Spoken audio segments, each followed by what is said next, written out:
Pinag-pray natin ang lahat ng mga prayer requests. Pinag-pray natin sa ating prayer meeting tuwing Sabado, alas 3 ng hapon. Welcome po kayo, manalangin. Pag-pray natin si nanay, pag-pray natin si lolo, si lola, pag-pray natin ng mga anak, mga apo. Tuwing Sabado po yan, alas 3 ng hapon. Welcome po kayo. Tayo po ay sabay-sabay na manalangin. Parang ano yan parang lubid. Mas matibay pag mas marami. The more, the merrier. So, welcome po kayo Sabado. Ilan po ang ating gawain. Welcome po kayo dito sa Word of Life.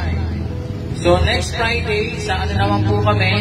Sa Kiko. Yan, mga ngaral naman tayo sa Kiko, Kamarin. Sa may Caroline Building, sa harapan.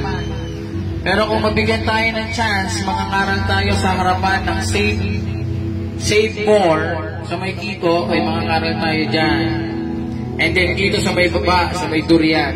So, God bless you all po. Maraming salamat. Hindi ka punta doon.